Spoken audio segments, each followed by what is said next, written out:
Hey, we're live. Hey-o. Hey! We'll go around the...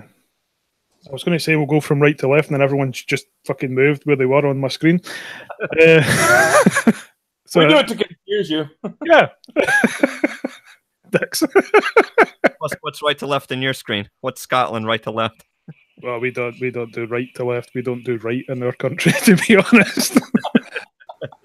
We just do wrong and fuck you.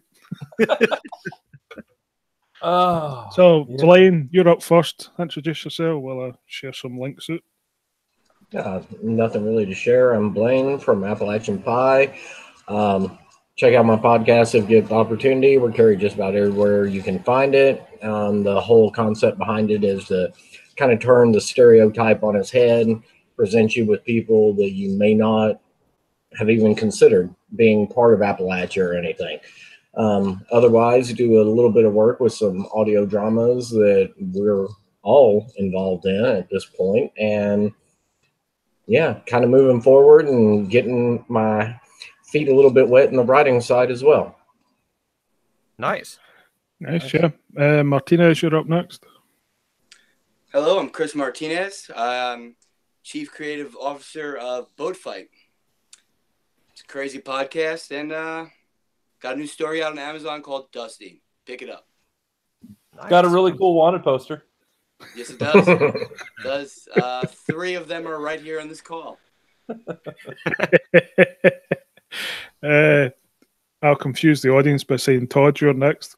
Okay.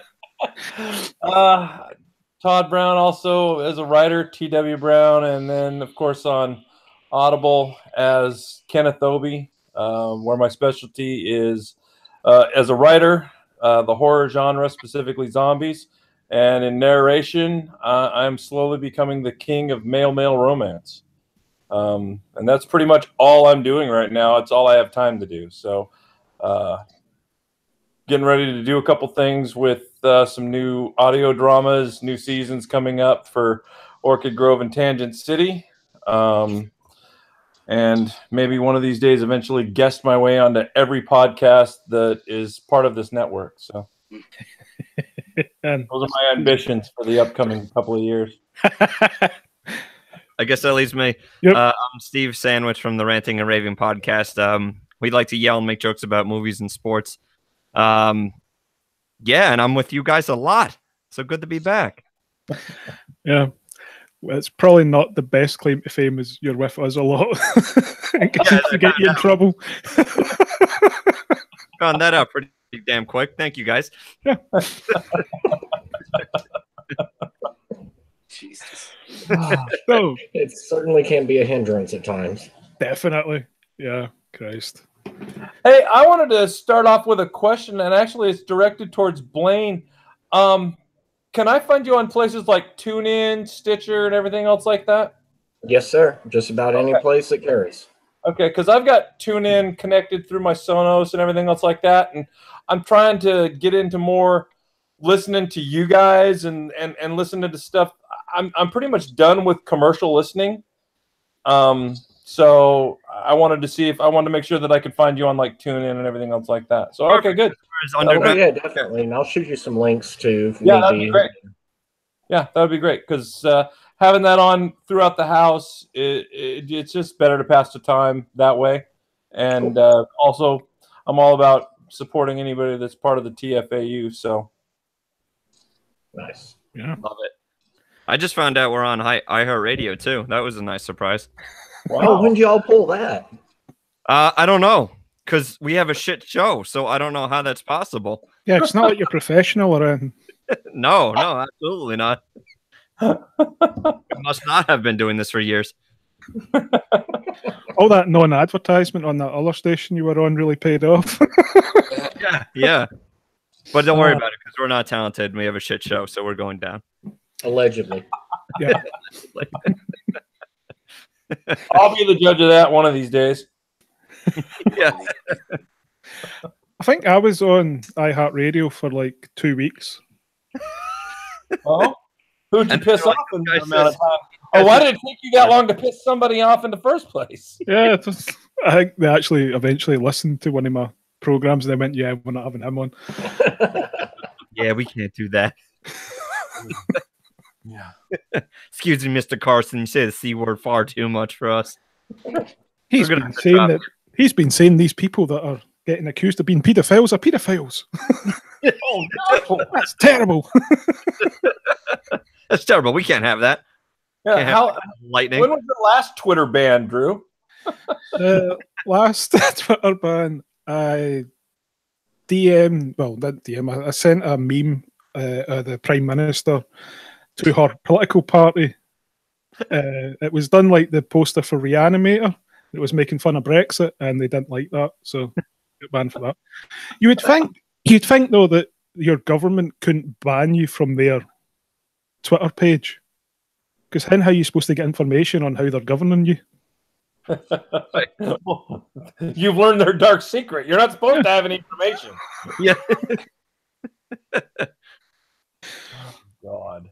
You're also apparently it's kind of frowned upon if you go on someone like John Travolta's Twitter page and question some stuff about him. I don't see how that's Private, not if you do it privately, allegedly. I heard that's what he liked. Allegedly. I heard he's a big fan of those books that narrates.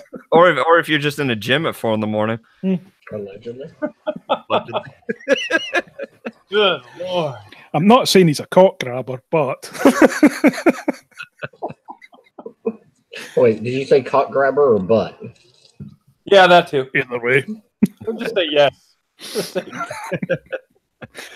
So what? Did see the Gotti movie he was in? Oh my god, yes. We Was have it- to do a commentary of that. Oh God. So I take it I shouldn't watch. Oh, you I want to do it like a Mystery Science Theater episode. yeah. Yeah, okay. That's the only way to get through it. And for every moment he overacts, you have to take a sip of like a beer or something. Oh. Jesus. You get trashed. Kill people. Jesus, Drew, we don't all have your lack of a liver. You don't There's need just one. There's just a void where Drew's liver used to be. Yeah, you don't need one. Either that or Scots are born with two. Like cow stomachs, they've got 8 livers. Yeah. It's like a camel. There's one on his back. One processes just a little bit, so none of them get overworked. Yeah. It's pretty much why our life expectancy is like 35. Right, like it was in the 1800s. Yeah, I was going to say, still living with the 1800s philosophy of how long you should live. Yeah. Drew's an old man in Scotland. Yeah. He's They getting got his rid of senior smallpox, just not the barrels they drink. Down south, when you get to 100, you get a letter for the Queen. If you make past 36 up here, you get one. You know what I mean? They're like, wow, look at him. He's an old timer. And he's got all his teeth. Yeah. I'm pretty sure those are partials. Most. He's got some. It's okay. Oh God. Oh, So- now I know we don't want to. I know why we don't do this all the time now. No focus. Good Lord. I think Drew's trying to give us some focus. I heard him say so a couple of, and then We're I not here to off. But so is my polite word for Christmas time. That's where I usually throw the C-bomb in. you're getting soft. Yeah, I'm getting soft. I'm Yeah, getting, it's the holidays. I'm getting unprofessional in my old age. So, what's been everyone's... How will we do this? Will we start off with lows and then we can build towards highs so it ends in a positive manner, I like it. unlike I would anything prefer else that, in the yes. world at the moment? Yeah. Yeah, So- that sounds like Who wants to go first with our lows of the year? I'll start. Oh, okay. You go first. I'll follow. Well, personally, I gained a bunch of weight at the beginning of this year because that's what happens when you first get married. And then we got dropped from a couple garbage online radio stations. So, but towards the end of the year, I lost some of the weight, and I really feel like we're like Blaine said, we're everywhere podcasts are. Plus, now we're on Spotify and iHeartRadio. So I think we're going to be end up doing just fine, contrary to some popular belief. Ooh, Spotify too. That's good. I can put you there. Yes, sir. Yep. Okay. That's Well- the short version for me. I figure maybe everybody can kind of go, and then we'll see what happens. Then we'll round robin it again. Yeah, sure. All right. Well, let's see. Mine kind of all happened in a lump sum. I ended up. This is what my finger looks like after snapping the tendon in it. Ooh. When one of my newfies decided that she wanted to be the new queen of the household and kill the border collie that I've had for 8 years. She didn't get to her. I managed to get her off, but in the process, I ended up snapping the tendon in my finger. And now we have the house sort of separated. They just don't interact. So there was that. That was kind of rough. And then I had kidney stones one weekend. Oh, damn. So went to the hospital for that. And I'm in for the hospital for the kidney stones, and they draw blood and all the other crap that they do while you're in. And I was supposed to see my regular care provider on Monday because I was on some meds to kind of keep my hypertensive blood pressure level down. And so she was going to, check my blood pressure out and see if the meds were working. And I walk into her office, and she's like, "So kidney stones this weekend? That had to suck." And I'm like, "Yeah." And she's looking at my chart, and she's like, "What the fuck is this?" And I go, "What?" Because you don't ever want to hear the doctor say that. It was a really big kidney stone. She's like, "Why is your glucose 333?" And I go, "I don't know what you mean." And she goes, "Your blood glucose has never been that high." And I'm going, "Okay. So what's that supposed to mean?" She goes, "It means I'm going to stick your finger right now and see if that was just an anomaly." So she did. She goes, "Okay, it's still 287." And I'm like, "Still don't see what that means." And she goes, "You're diabetic." Oh. And I'm like, "No, I'm not." Well, yeah, you kind of are. So I got diagnosed as being a diabetic 2 days after the kidney stones. And that was the same day she made my appointment for my colonoscopy. So that was a hell of a 72 hours, kind of just sort of crunching everything all down at once. So Like a phenomenal weekend. Oh, God, it was awesome. Weekend at Bernie's 2 doesn't have anything on this. So. But, yeah, Interesting follow-up to what you said earlier. Stuck in every orifice. man. So anyway, managing the one. I'm pretty sure that the diabetic thing was brought on by the fact that I fractured my hip about a year ago at my very last Spartan race. So all my physical activity basically ended. My regular training, my running, flipping tires, taking a sledgehammer to a tire, that kind of thing. All that went away. Battle ropes, everything. I didn't do anything after I fractured my hip. And I think being sedentary for almost a year is what kind of allowed that to finally catch up and kick in the type 2. It ended up being type 2, not type 1, which is the really bad kind. Right. Type 2 you can manage with a lot of, proper diet and exercise. And so I'm back to doing that stuff. I'm back to, hitting my Peloton bike and getting in my road work and that kind of thing. Nothing crazy like the Spartan days, but it's getting back under control. So good. Well, glad to hear that. That's a hell of a cheat. Yeah. So that was my nutshell. That was my low point. Martinez. Well, I don't know. The whole life's kind of a low point, man. But no, as far as like, dang, dude. Hey, listen to Blaine's show that I'm on. That gets fucking dark. But anyway, as far as creativity is concerned, this year started off with like a nice creative high.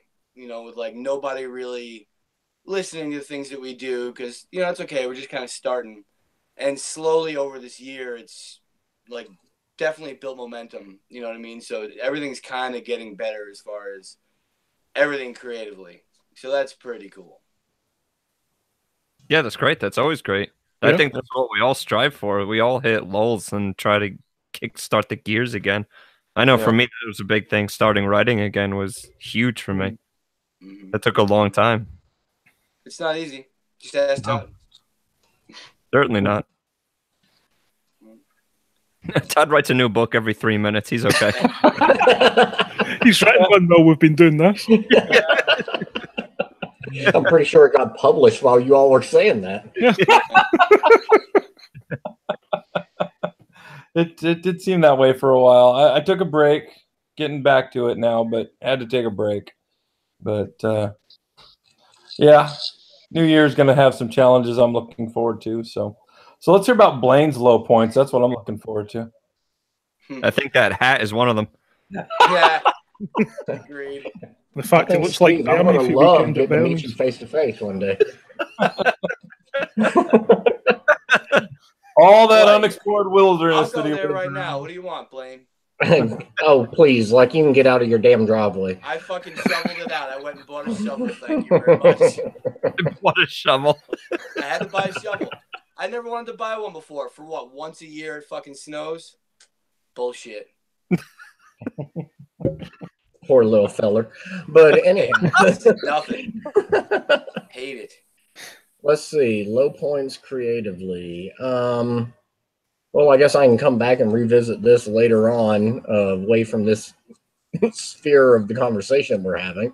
But a lot of crap went crazy with my ability and time to continue recording and producing for the podcast and all. I'm trying to get my feet back under me at the moment.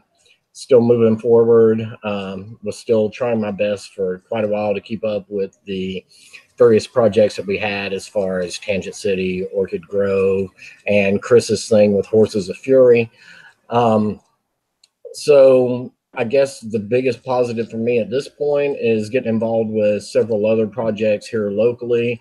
I'll come back and touch on this a little bit later, but it's got to do with another radio station that I think we're going to be able to be found on going into 2019.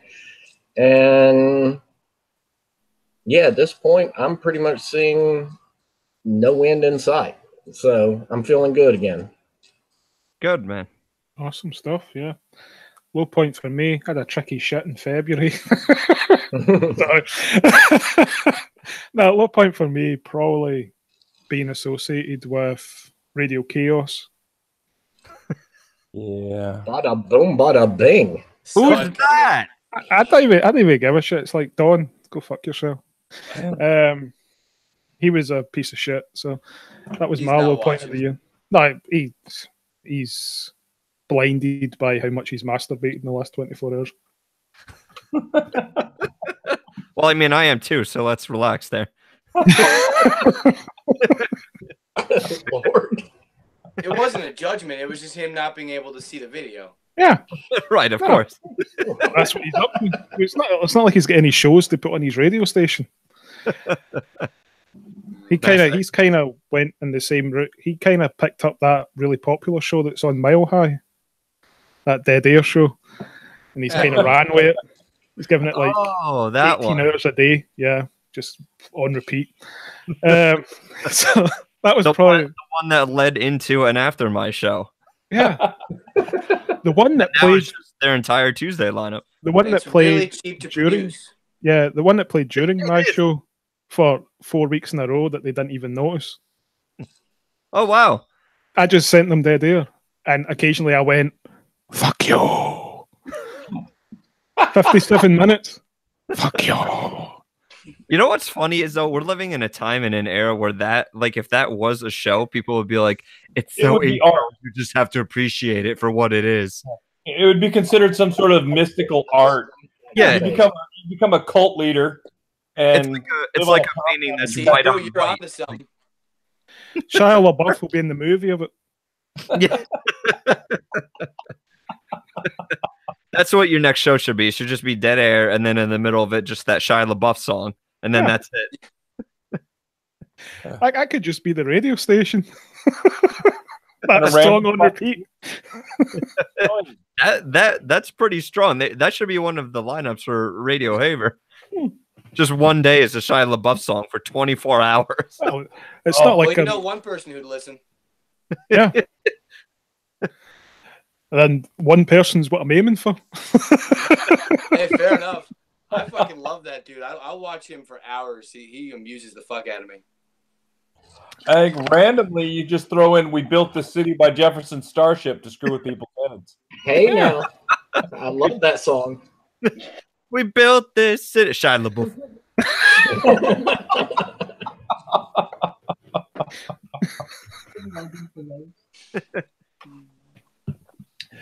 I think so. That was probably my low point. Was definitely that show we were on with. I think everyone here was on. Mhm. That was the low point for me in the year because it was one of those you didn't know what to do, didn't know how to react. Yeah, it was an odd show to be on. I was trying to be as professional as possible, so if I was the host of that show, he would have been muted about 10 minutes in and made fun of till he left. And that would still have been more professional than what he did. I still stick by it. I had so much fun. Yeah, you loved it. I loved it. I loved every minute. Well, after the 2 hours that I finally fucking got on, but you know. Yeah. The 2 hour wait was something. Yeah, it was. I don't even think rides at Disney World have that kind of wait anymore. Yeah. Oh, who knows? I haven't been there for years. Universal does. To be fair, I have FOMO. I'm kind of upset I missed this infamous show. Really. To be fair, Martinez just needs to put on a goofy walk and he gets the front of every queue at Disney. Mm-hmm. It's true. The people love it. Nobody complains. It's great. Just need to do a little voice. That's all. Hi. To the front. Nelson sounds like it would work. Yeah. Nelson. Yeah. It's one of my characters. He's a man-child. So, creative highs. That should be Wow. quite easy. Well, like I said, I started writing again, so that was nice. That You was won competition as well. Yeah, I won a couple of competitions. I won the LA Comedy Screenplay Competition and then the Northeastern Film Festival Best Unproduced Screenplay category. Awesome. Yeah, that was great. Those are both real great. It's especially for me as somebody who's as self-deprivating and as I am, to get your work recognized is it's pretty cool. It's pretty cool. So I'm trying to parlay that into some representation and really get this writing career moving. Excellent. Yes, sir. Yes. Good luck. Thank you, man. I guess I'll go next. For me, I mean, there were a few this year because I went into this year, I had just started, I had two authors that had hit me up to narrate their stuff in a genre that I never saw myself being part of, much less almost exclusive to now, with male romance for Audible. And the first one that hit me up, we had a book that got nominated for the Here Now Audible Book Listeners Awards that were held in Kansas this year. We were the only gay romance in the erotica category. And I was like, yeah, I'm not going to go to Kansas to sit in an auditorium and applaud for a bunch of other people in something that I'm certainly not going to win. So I listened to the broadcast and we ended up winning the 2018, Audible Erotica Award. So Buddy. Yes. That kind of kicked things off for me. And then I ended up getting a landslide of other sort of the top tier authors in the genre saying, we want you to do all of our stuff. And they had zero Audible presence going into the year. To really help the perspective on it, prior to this genre basically exploding for me, if it wasn't my own books that I was producing that got a good sales bump, the average monthly unit sales were really only about, if I hit 100, that was a special month. If it didn't have one of my own books releasing and it hit 100, that was a good month. And I'm going to break 1,000 this month. Wow.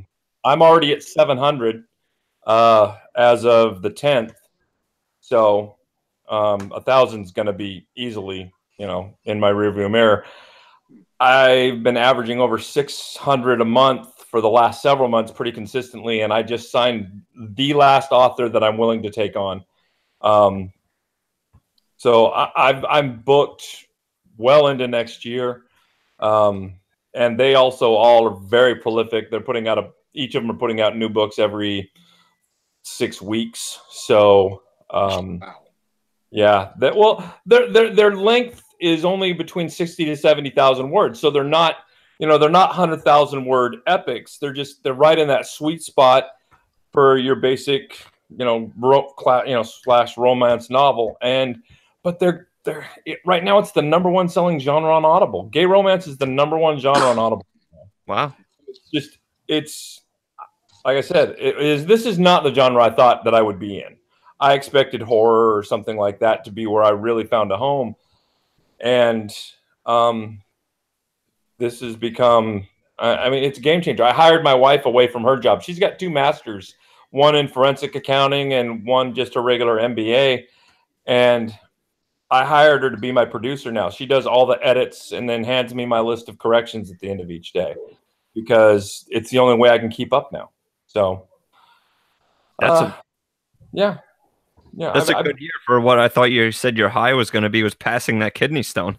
Yeah, yeah, nothing like pissing a sandbur. So that's always fun.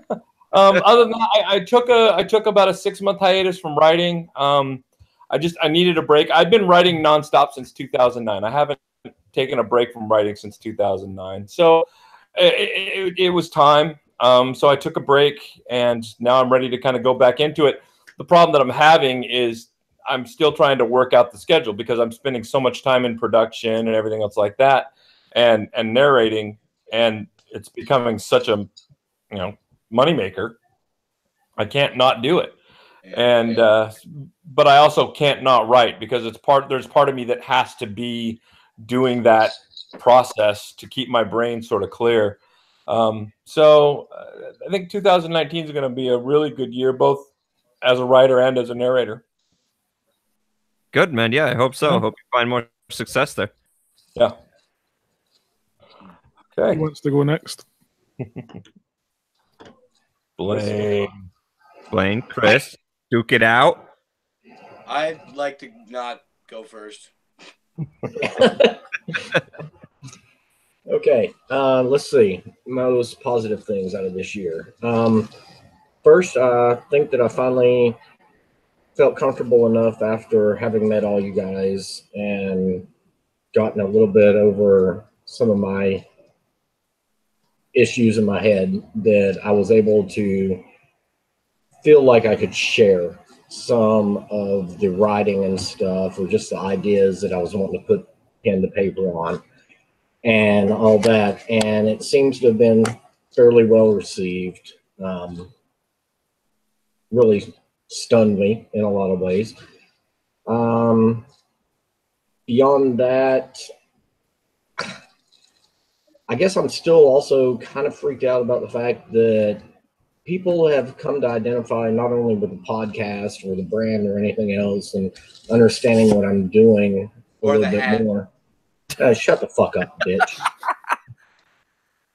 But just the fact that people seem to actually want to hear something that's a little bit different than what mass media portrays Appalachia to be, or for that matter, what mass media offers, harkening back to what TW said earlier.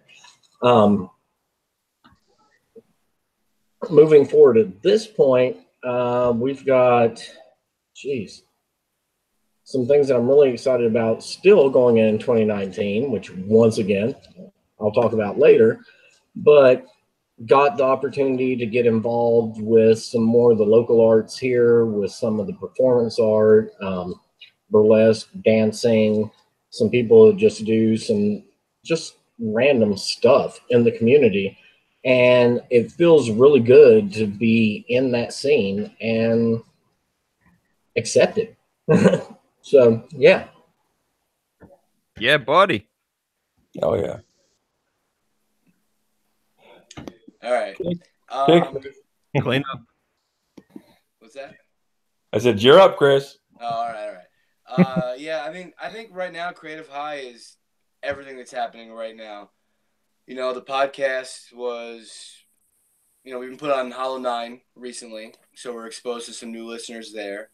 Nice. The listener numbers on the original feed is steadily climbing. We're getting it used to be from 20 listens in a week. We're getting now closer to 100.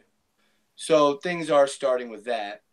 But number one is my story, Dusty. I actually wrote that like 6 years ago, and it's been on my mind so much, and it's so important to me to be able to share this story, even if nobody fucking reads it. You know, I just want it out there. So for me to have met all of you guys is actually what made it possible, because Todd here, his wife, is the one who made it available on Amazon, basically, because I couldn't for the life of me fucking figure out how to make the file. You know what I mean?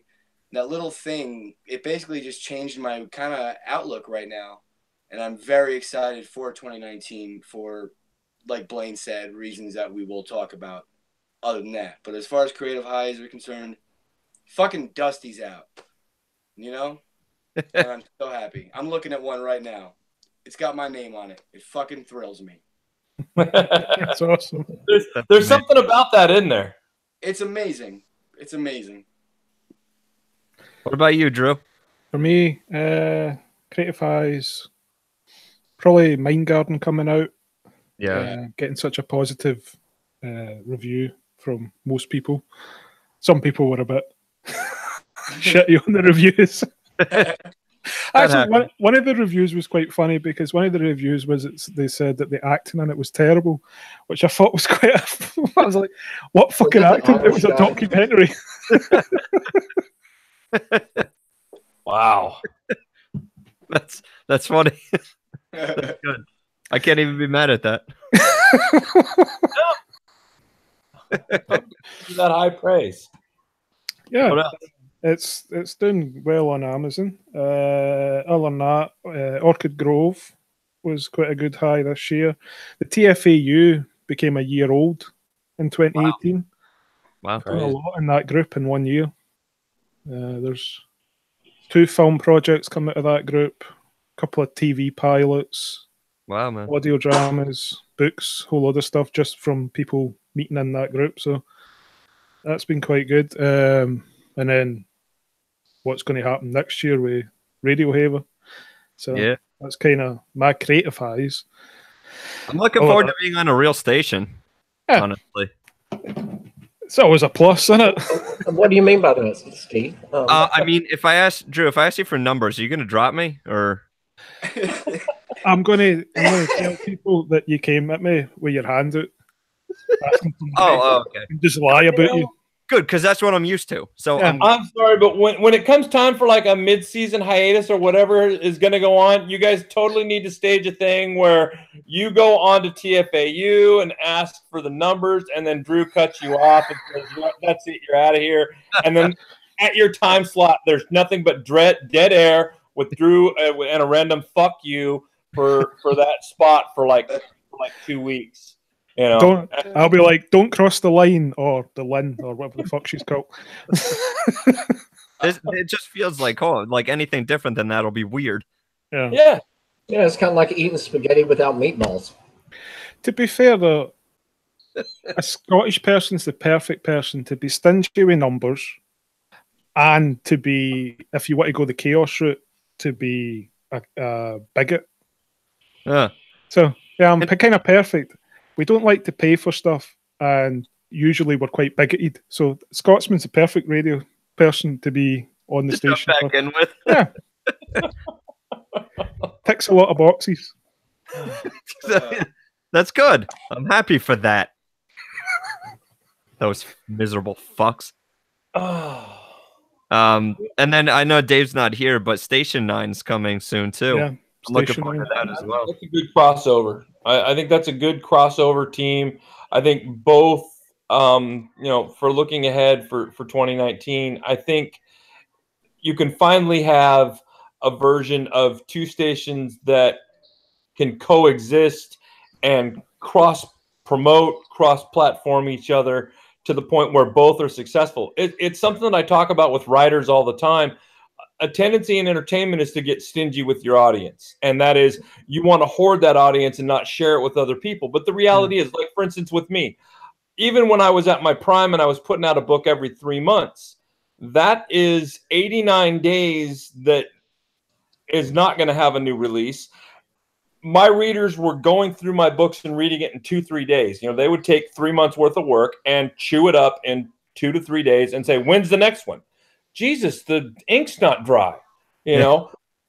So that's why I would turn them on to other people in the genre that I read, that I found were entertaining and that I thought were good.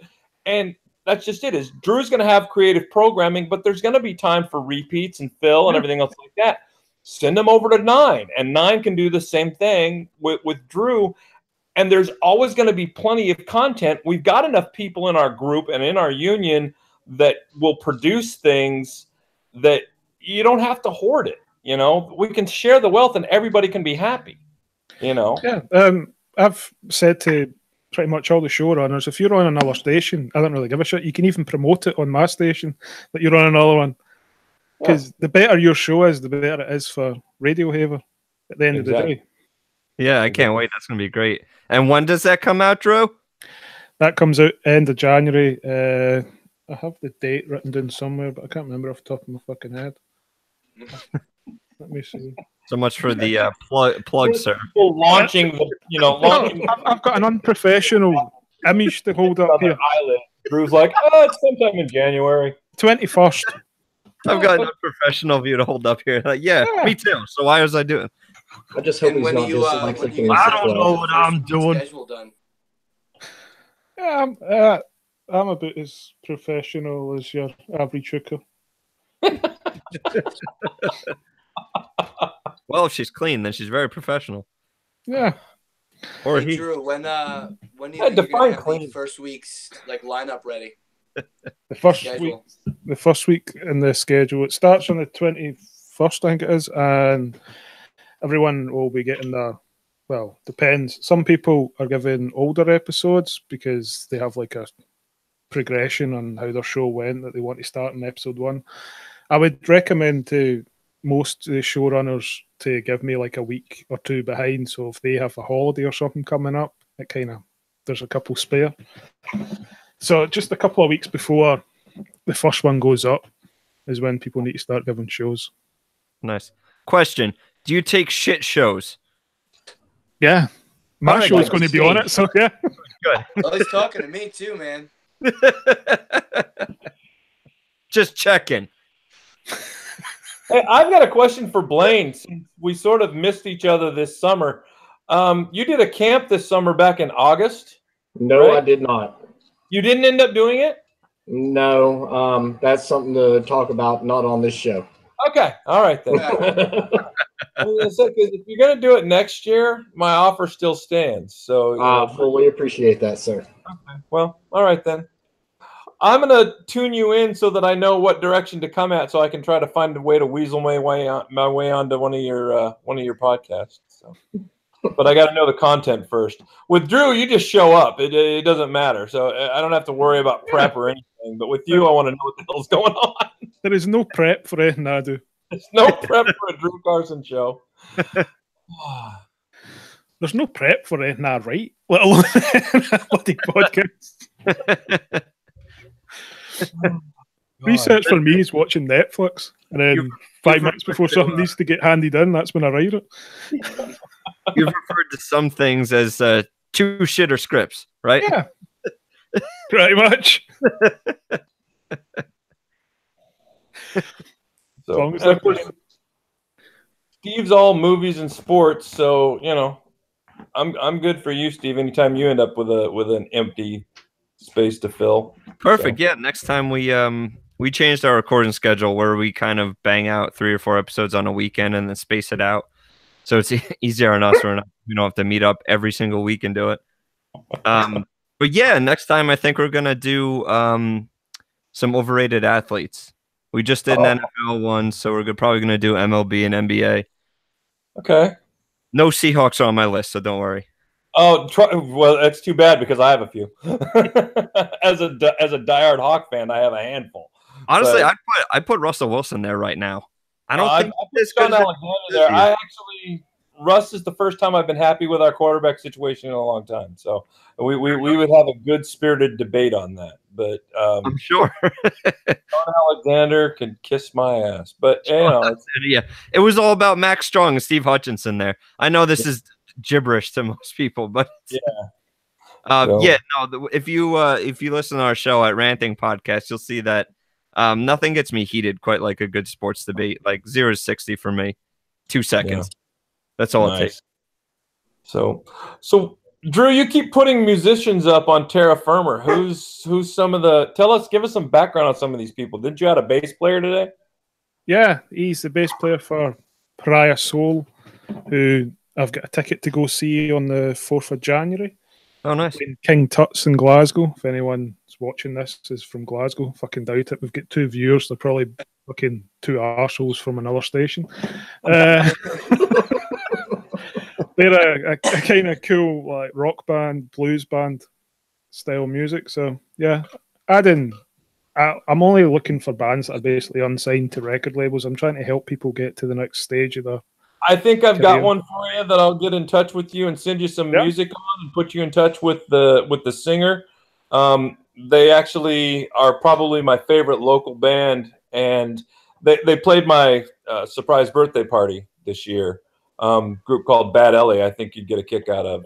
So, and they've got personalities in every slot. So they would sit down at a round table with you, and it would be a blast. But maybe we can get them to set up in their rehearsal space, and we can get some cameras and some mics in there and everything else like that, and you can maybe host and talk to them and get them to do a couple of songs in their set list.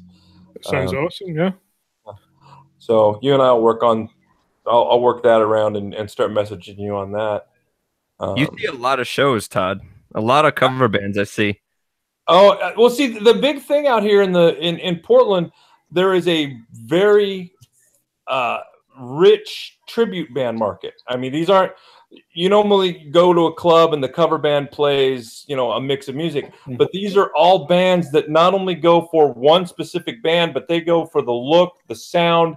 I mean, the group Appetite for Deception, which is the Guns N' Roses tribute band here, they were just on a show on Access Television for the world's greatest tribute band.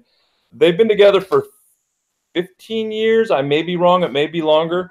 But they actually will take a Guns N' Roses set, study the video on it, and duplicate it for their live shows for a period of time, and then they swap it out and do it again. They just finished a whole thing doing their CBGB's acoustic set for a couple of their gigs.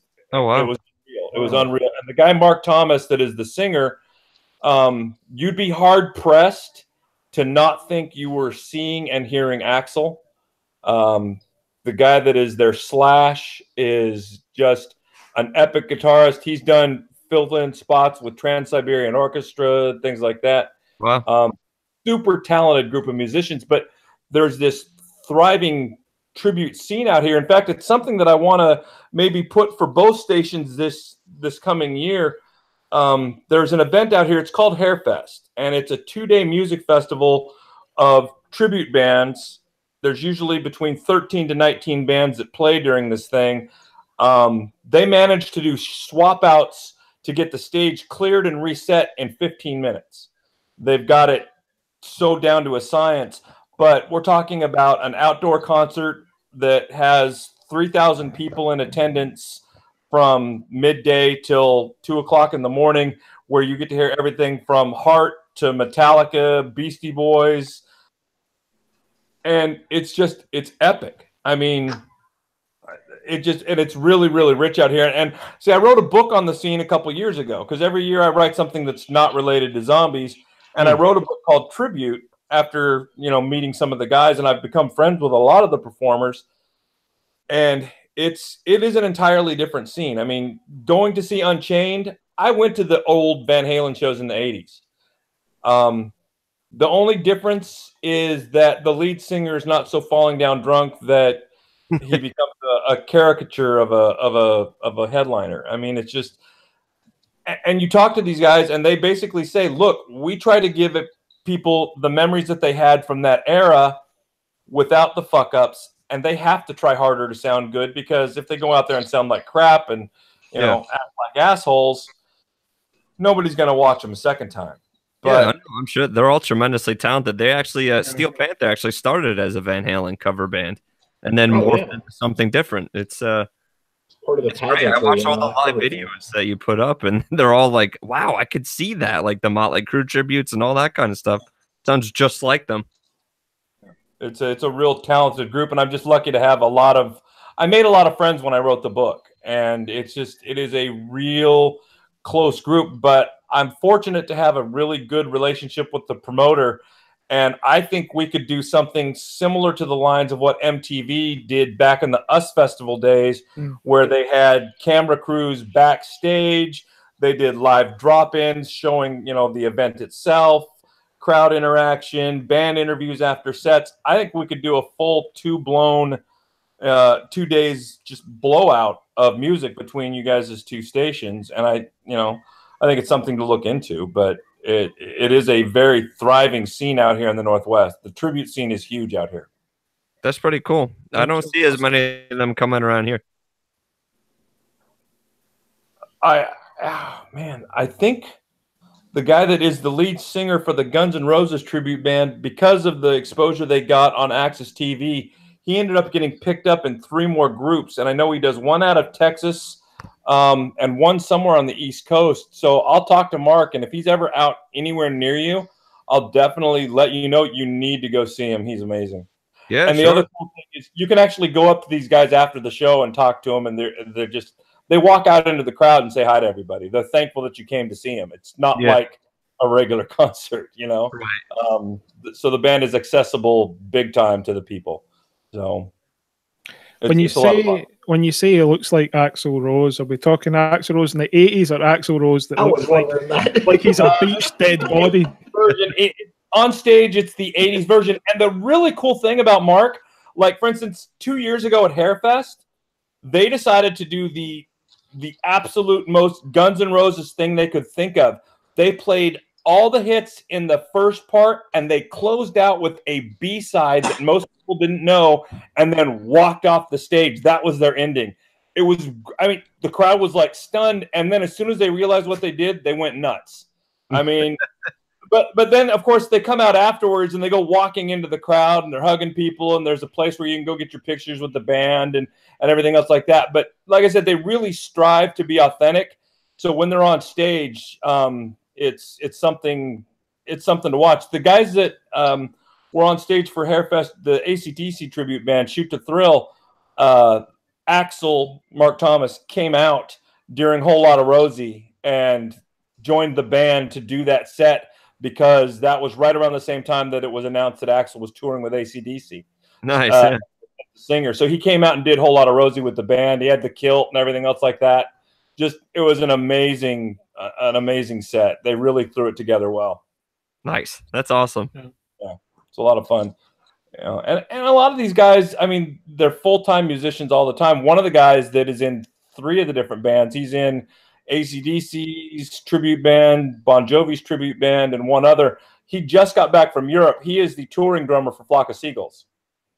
Oh, no shit. He just did a European tour with Flock of Seagulls, and then did a U.S. tour, and it was a big 80s music fest. So there was like Missing Persons was there and all this other stuff. And he's so glad to be home now. We had him over for dinner a couple weeks ago, and he just said, he's like, it was all so much fun, and it's a memory that I've never. He took his oldest son with him for part of the tour, and his younger son with him for another part of the tour. So his boys got to go to Paris and Rome and all these places, and then he got home and came over here for some barbecue, and he was sitting down. And he goes, "God, it feels good to just be here." But his tour stories are a blast, just a blast to listen to. So, oh, I bet. He's got some that would make Drew blush. Does Flock of Seagulls still have mad hair? Or are they no, he's actually bald. Yeah. He's actually got a total shaved head now, because probably too much product back in the 80s. Yeah.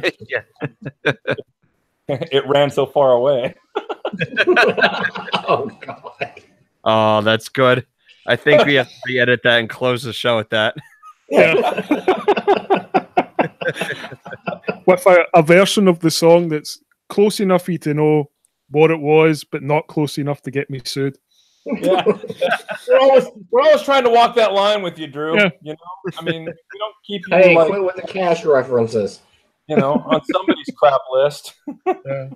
I think I'm on about 4 or 5 people's crap list at the moment.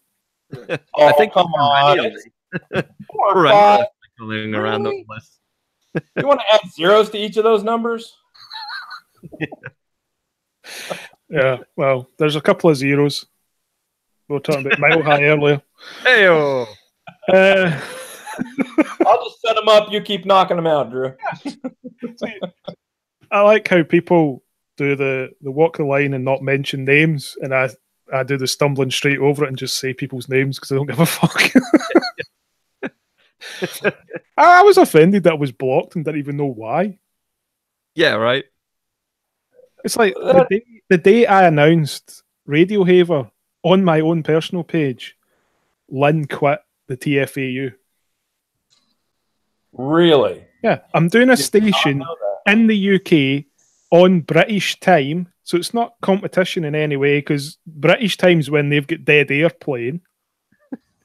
Well, dead When air did playing they? all the time, so it doesn't really narrow it down, but you know what I mean. So it's like, how are we competition? Ah, It's a great question. Perhaps we should have some real professionals on and answer those questions. Yeah. Because I certainly haven't gotten any answers. well, I you know, that's would because you're always love walking around with your hands out. Nobody wants to give you anything. You Yeah. know what? You're so right. I would love to do a show where we get to sit down with people that we've pissed off in the past. I'd love to do like a Haver that was just like us with Lynn, Bobby, Don, douchebag guy for the PDC. That would be an awesome show. It'd probably also be my very last one. Countless celebrities you've pissed off over the years, have them on. Make it a thing. Yeah, I could do a Seagal special, I suppose.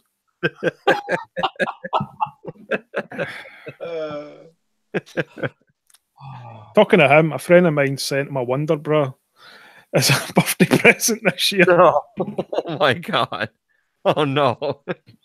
Oh man, Drew. Yeah.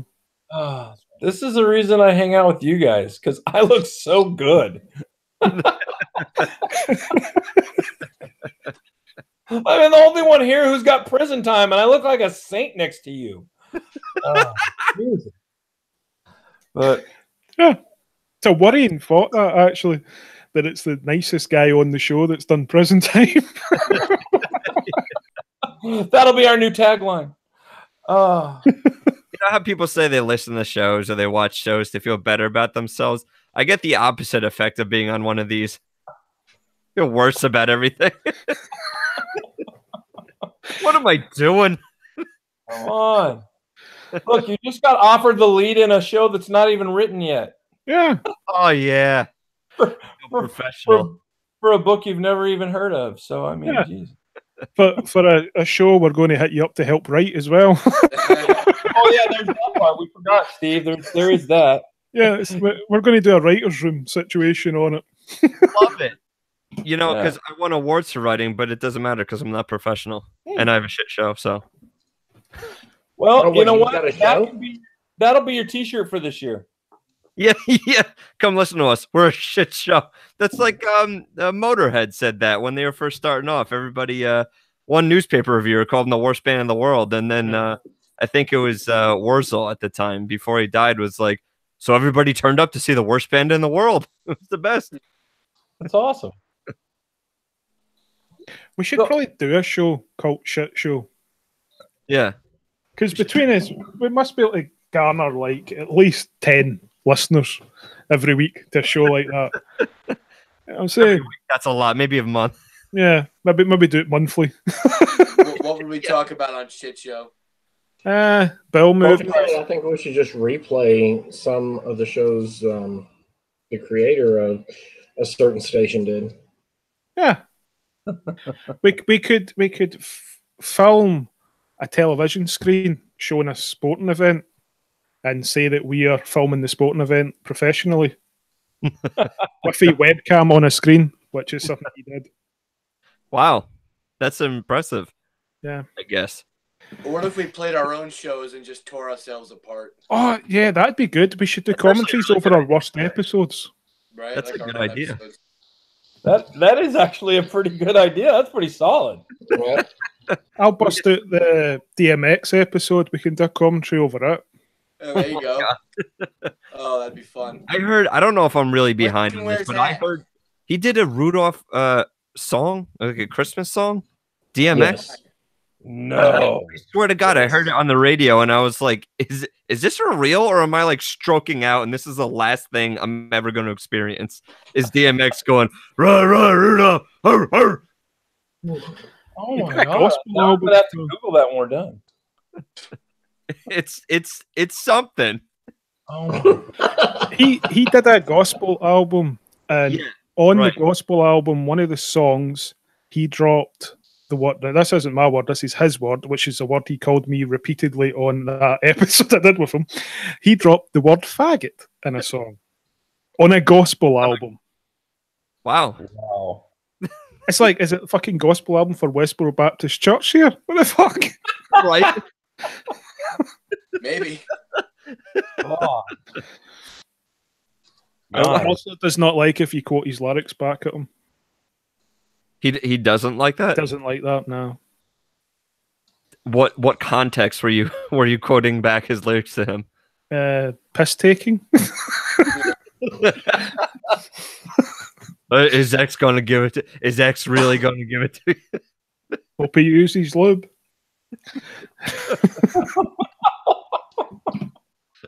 Oh He my was, God. he was like the safest person to ever make fun of because he'll never get into the UK because he's got a criminal record.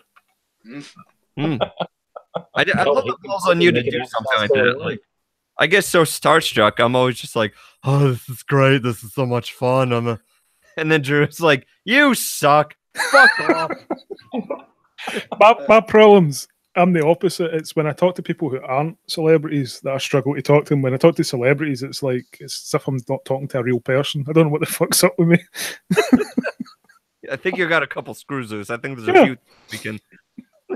Like I have this issue where like they've annoyed me by something they've done in like a video or something. So before I even interview them, I don't like them anymore. So it's like, I'm like, I hate you for something you didn't know you did. That's funny. I always aim to like on the few like musician episodes we've been able to do of interviews. I've always aimed for like the different kind of questions that they'll appreciate, and some of them, you know, just kind of glaze over it, and some of them are actually really cool about it. They'll actually launch into a whole new conversation that I like to think they never had before with anybody. Like I had the McCoys on, Marty McCoy from Bobaflex on, and we ended up talking about shitting on tour buses for about a half an hour. And I like to think that MTV doesn't do those kinds of interviews. You talk about it for half an hour, or he was talking about how it took half an hour? We had a hell of a discussion about shitting on a tour bus and how unethical it is, but it happens, and then the strategies for how you avoid that kind of a thing, and then like diets and all kinds of stuff. They're great. They're a great band. I love to plug them whenever I can. They're fantastic. Like Todd was talking about them going to the audience after the shows. These guys do the same things. They play Gigantor. They've been around for a long time. They're a great band. I've interviewed a couple of those guys. They're awesome guys. And the Marmony Court interview is in our feed, which is on Spotify, so you can check it out. There we go. Plug. Do it. Yeah. Talk about unprofessional. Plugging your Yeah, right. Look Plug at me someone just else's slipping joke. plugs in there like a dick, like an unprofessional dick. Yeah. Okay. So I guess Some stations couldn't afford the rights to play Boba Flex songs, so you know. either that or they just ignored them and pirated it and did it anyway. Allegedly. Allegedly. Because it Yeah. happened. Allegedly. Allegedly. Ah, yes. So I've heard. Really just our opinions anyway. You could DM us separately if you want the real truth. Oh, Blaine, you've been quiet for a while. Say something Yeah. offensive. Say something offensive. Okay. Geez, where to start? Oh, he's digging deep. Actually, first of all, I would like to put out, even though I've done it a few times before, an apology to everyone that got involved with that chaotic mess that we dealt with for a while. And yeah, I slipped up. My bad. I totally own it. We're already way past it on that, Blaine. We don't care about that anymore. We're not putting that on your back. No. But and as far as the fact that I'm still waiting to get high,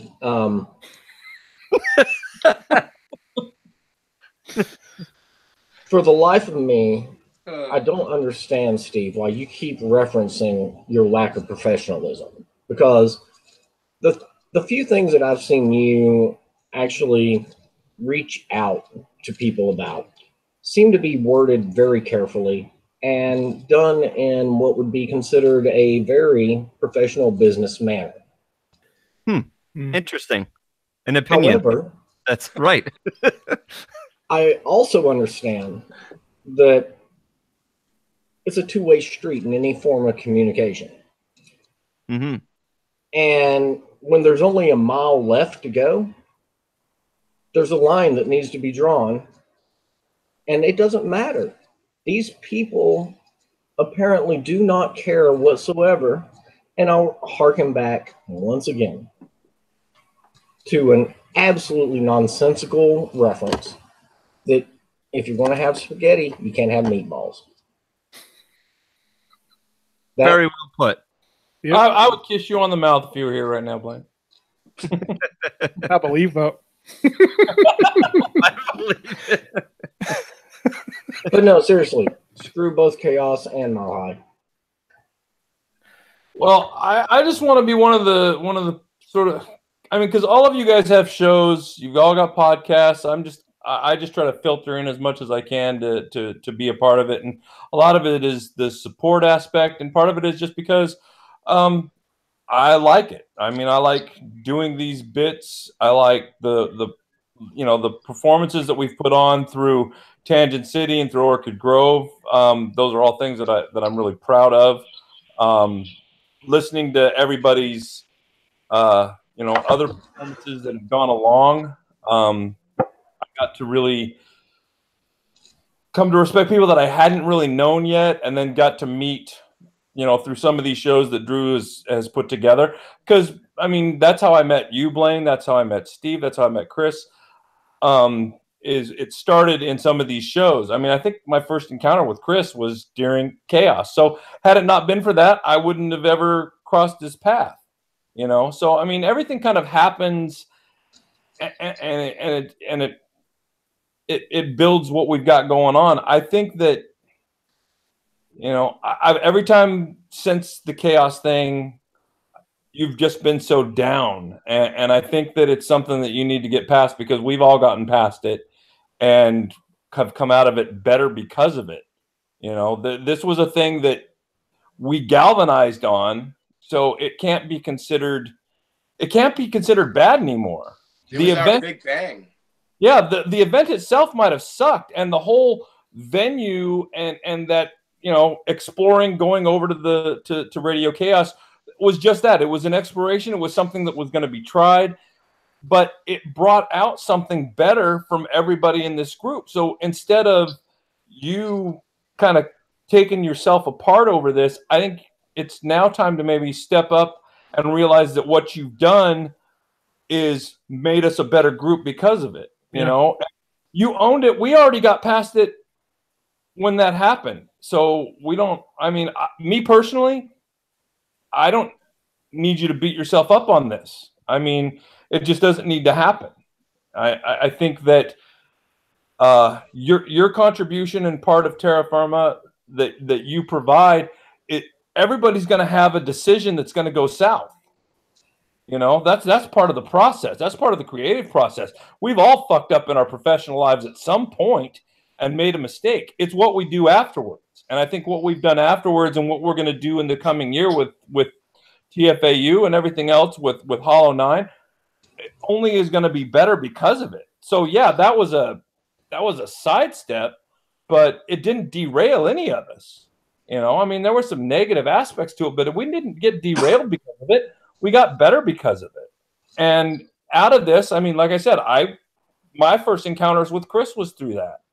you know. So that brought a new aspect into you know, his world and mine. You know, I mean, he's been changed my world, man. Yeah, he's putting a book together and doing something that he's dreamed of, and you know, so those are the aspects that I think you forget when you're beating yourself up, and I don't think that needs to happen anymore. And I think everybody in the union would agree with that.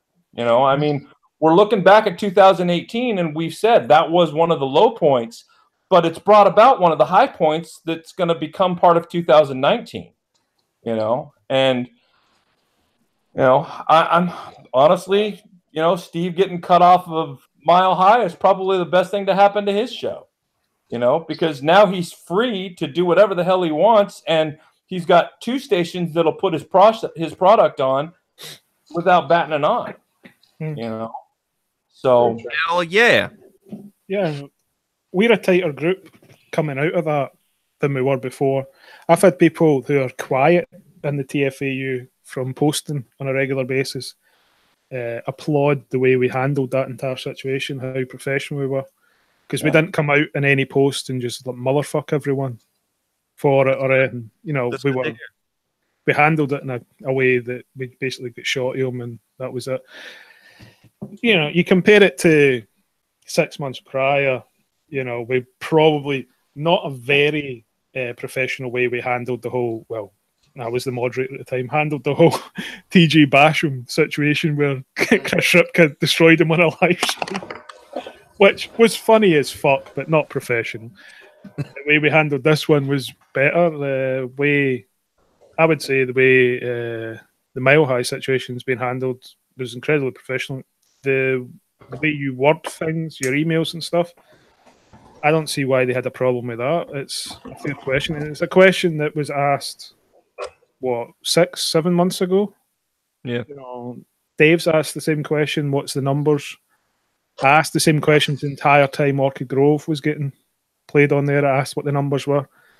Bobby kept telling me it was a Lynn question. That's a Lynn question. You asked Lynn, she didn't fucking answer. Because apparently she becomes mute if you ask her a fucking question, even though that's her job, is to answer fucking questions. But, well, it is. That's her job. She's supposed to be, you know, orchestrating the talent, but she doesn't fucking talk. That's just arsey.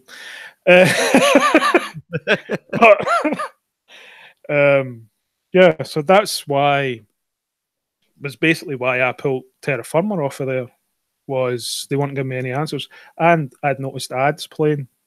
So my question was, are you making money out of the ads? Didn't get an answer to that, so that was a no-no for me. Yeah, no, I mean, I'm happy to be gone from both those stations. Like I said, I like to be self-deprecating and make jokes about it. That comes easily to me. So this has just been fun.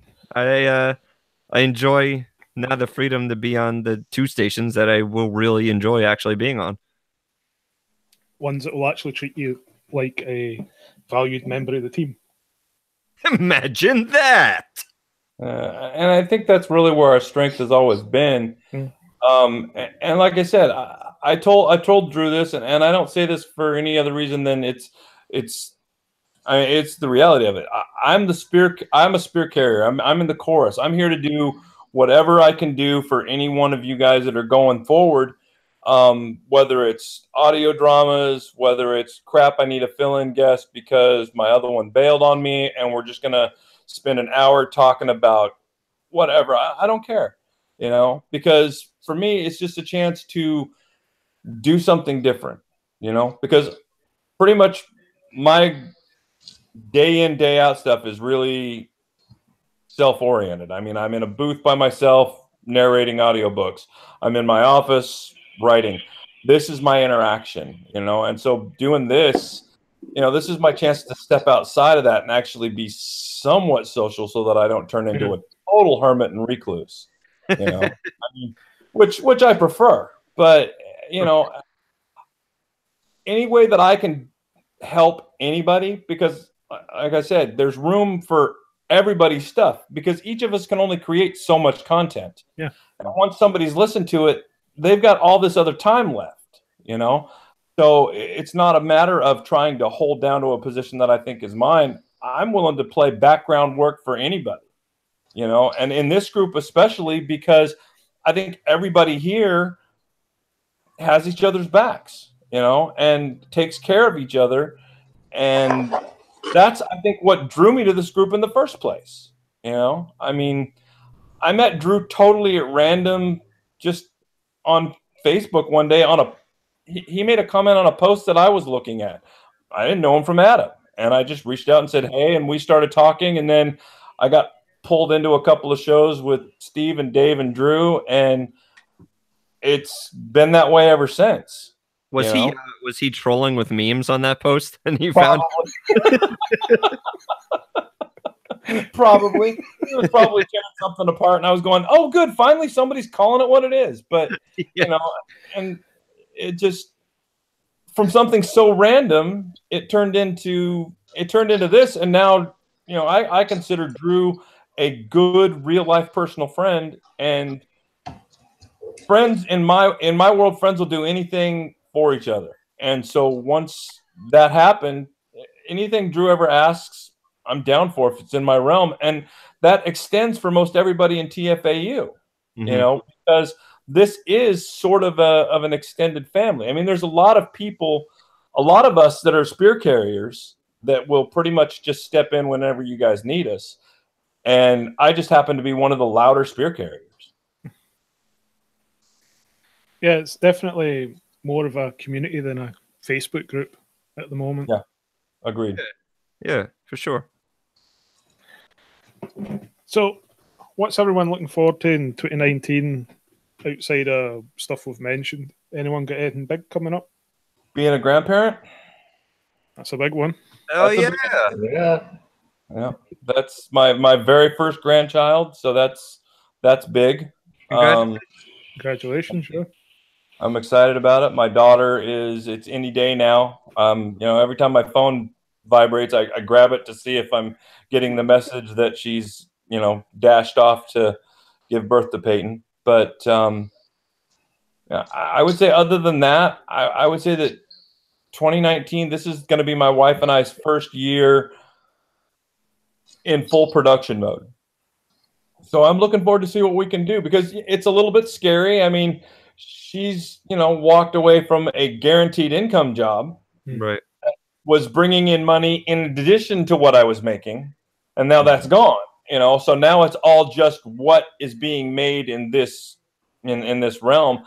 So I'm, you know, there's always anxiety in that sort of step off the ledge kind of thing, but I've got faith in it, and you know, she's the best person I could think of to work with. So, because she puts up with all my crap, so that's a laundry list. So, you know, but this is going to be my first full year going just balls out as a producer in audio, you know, and I'm really excited about it.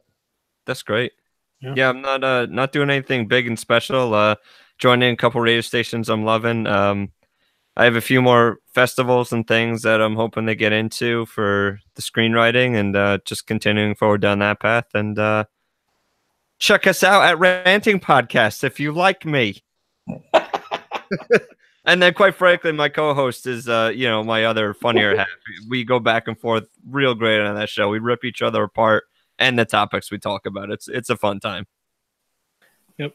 And I predict you're going to have something optioned in 2019.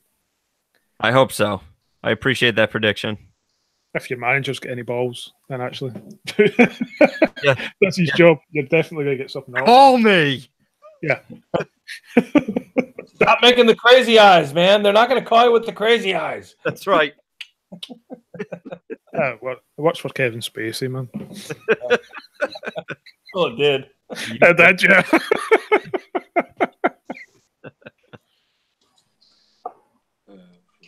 I just noticed this snow globe, Drew. Is that on the TV? What? That's not a snow globe. He's just happy to see us. Oh. Shit. Fucking totaled the place there. Aww.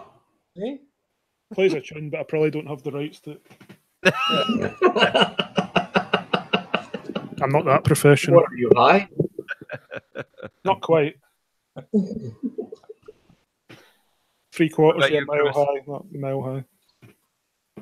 So, other than a line of stocking caps, what are you looking forward to this year, Blaine? I was going to say, let Chris go first. She's got the book out. Yeah, that's true. Dusty, right? Dusty, yep, Dusty just came out a couple weeks ago. Pretty excited about it. And the second one, Dusty Twin Sixes, is available digitally as of 3 hours ago. I haven't actually announced it yet. Nice, And man. Yep, and the physical copy should be available tomorrow. So Cool. pretty I awesome. think I'm gonna go do some Amazon shopping. Hey, thanks, man. I appreciate that. We've got one viewer, so that's another sale. There you go. All right. Love that one viewer. But like honestly, 2019 is the first year I think in my whole life that I'm actually going into with any momentum. So I'm pretty fucking excited to see what happens. But I also understand that it's gonna be a fuck ton of work for me. So I need to, if I'm gonna have success, it's all on me to do it. Yeah. And I need to understand that and get away from my issues and my own anxiety and depression, basically, stuff like that. Yeah, keep moving forward. Obviously, that's something we all deal with Drew's Mind Garden. Of course. That's something we're all battling. So, yeah, you just keep moving forward and keep a positive view. Trying. Everybody's got their shit. Everybody's got their shit. It's very true. Definitely.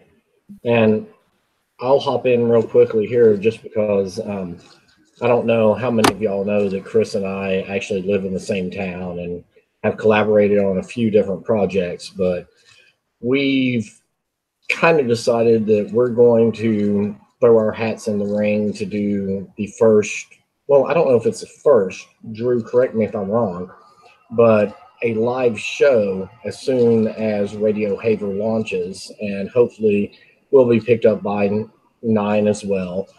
And that is actually going to be a more female-centric view of the world, hosted by Seraphina Siren. Chris and I are going to be the co-host. We're doing it in kind of a variety show style, but with a little bit more of a smart-ass punch. I'm sorry, what was that? She hates that. Of course she hates that. She hates variety shows. But we're going to do it with a slightly different punch and everything. We're going to have some skits here and there. I've got a lot of independent artists that I'm going to be trying to bring onto the show. We're going to have some short interviews here and there that might be 10 to 15 minutes. The show is planned to be an hour long, and it's going to be on Sundays. And I think Drew and I are still trying to figure out exactly the full time frame on it, but I'm wanting to say 1 p.m. or 2 p.m. Eastern time for that hour, and I'll assume we'll work out details. So yeah. Nice. Awesome. Congratulations. That sounds awesome. Yeah. And, Looking forward to it. Hearing on the radio. Yeah. Definitely going to be the first live show because I ain't fucking doing one. Yeah, wait a minute, Blaine. I thought we were talking a half an hour. I thought it was an hour. Where the hell did you come from? Fuck if I know. That's all right. You can be there for half the hour, and I'll hang out for the rest. That's all right. Dude, you know me. I'll just sit there and bullshit the whole time. It's like all of your other girlfriends. No problem. You're all right. What about you, Drew? Other than the station, not really got many plans. I've got a book kicking about that I need to seriously do a lot of editing on. Other than that, I've got a documentary project I'm going to try and bring out next year as well. So that's a possibly problem, but depends how much the radio takes up in my time. Yeah. Yeah. As I said, no fucking live show from me. Unless I can do a show and get away with calling it Cunto or something. Welcome to Cunto. What you might be able to do from over there. Yeah, it'd be like bingo for arseholes.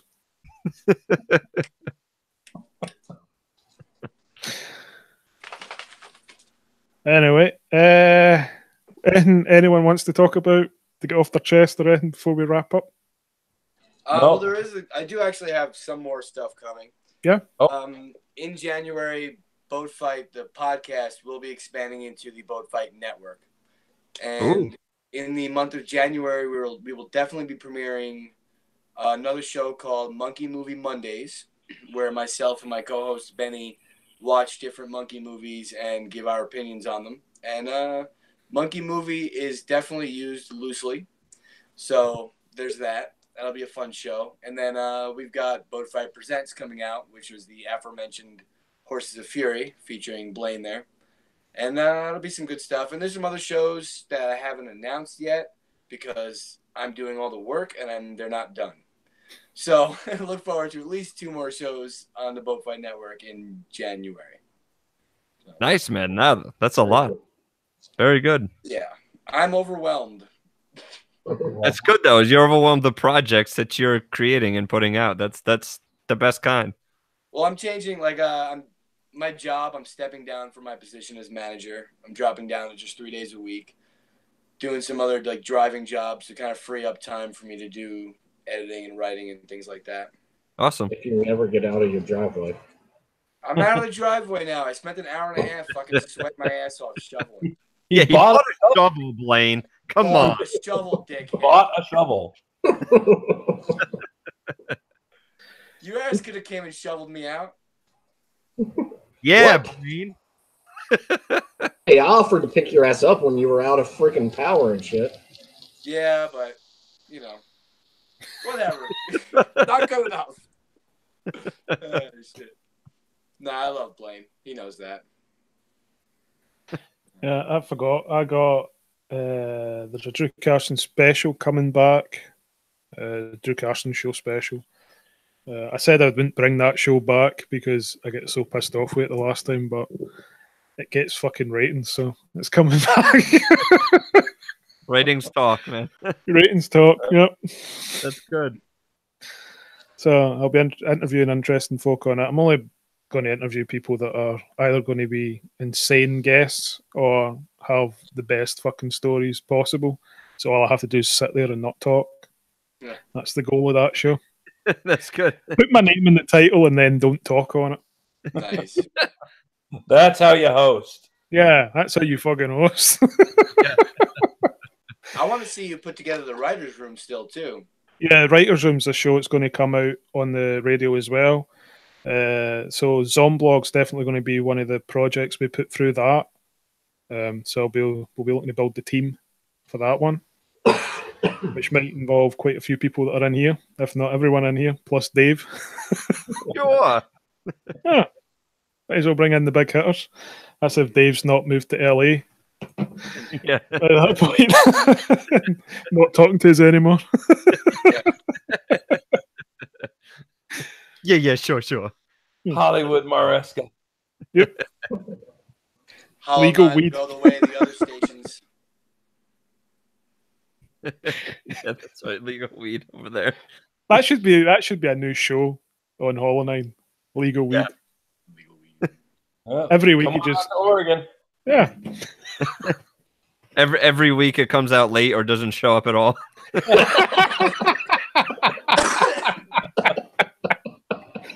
Like Mile High's lineup.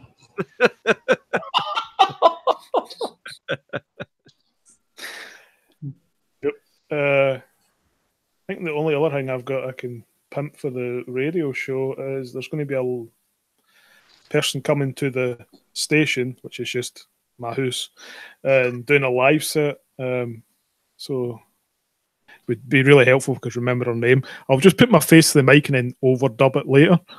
Yeah. That's who it is. Really? See, people question You my realize profession. this is live, right? Yeah, fuck it. I don't care. This is the bonus content for the live audience of one. You think I'm not putting that rap video into this when I edit it? You have to overdub that with like your wife or something with a different room tone. Just make it completely separate from everything else. Get the Man. person to say their own name. Yeah. Speaking spell so it sounds like a digital overdub. Yeah. Yeah. People question my professionalism. That's what Not the important ones. Nah. You can't get fired if you're your own boss. That's right. That's a good point. Although if you're on your own boss, usually you are fired. Well, there is that. You also can't be fired if you're not paid for a job. That's true too. So when you were told you were axed, how did they axe you? You weren't employed by them. Actually, I wasn't told, so there's that. Yeah, it was indirectly told. Bobby allegedly doing his hard man jersey routine. Yeah. But the comment I liked was on the message I had done, which was just like me fucking about because they'd annoyed you. He went, "This is not Lynn, by the way." So from that moment on, he was called Mr. Not Lynn. What a fucking stupid move on his part. Oh, was that the guy that came in and started talking like he was a badass? Yeah. Yeah, that's Diabito. You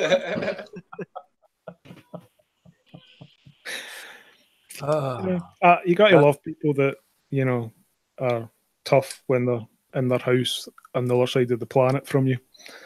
Keyboard warriors. Yeah. We called them cell warriors back in the joint. So guys that with the door shut were all kinds of talk. But as soon as those doors opened, yo, bro, what's up? Hey, man, how's it going? Yeah. We're like, yeah, keyboard warriors, yeah, and that stuff. And Todd's like, here's a real world reference. Right. Yeah, totally. Cell talk. I was gonna say that too. Todd's like, you better not fucking drop the soap, bitch. It's on site on the yard, bro. Yeah. Well, thanks for having me on. I really appreciate it. I'll be that guy that tries to wrap it up because I got to get up work early. Yeah, I'm going to have to wrap this up because it's like 3 in the morning here. I was going to say, what time is it over there? 3 in the morning. I think I've just woken up upstairs, neighbour's baby, so that's fun. Have fun dealing with that. Dealing with that. Good luck with your problems. I'm going to take a prescribed medication and go to sleep. Prescribed for someone else. The best kind. You have no idea what kick it'll be. From my end, I just want to say, guys, thanks for letting me be part of all this. I'm always available at, whenever you guys need, like I said, a fill. I'm going to start making it a point to listen to everybody's stuff now that I know I can find you guys on things like Spotify and tune in and put you up on my Sonos around the house so I can listen to your stuff. Send me links because I will blast you on all the outlets that I have through the different aliases and names that I go by. So try to, drag a couple of listeners in here and a couple listeners in there.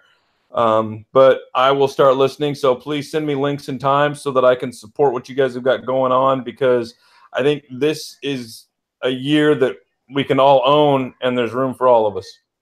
Let's do it. Let's do it. Mm-hmm. Anyone else saying anything?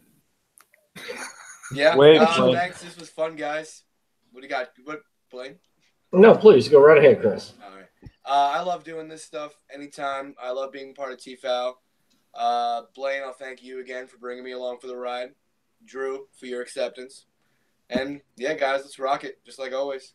Let's do it. I know that as a group, we are powerful. And we can probably rule it if we want to. I think we can get that second viewer. I believe that we will break double digits. One day, gentlemen. One day. One day, if we combine our feeds. Wait, If we all watch at the same time. I can bring 20 people in. Yeah, we did it. Also, I'm watching on 3 devices.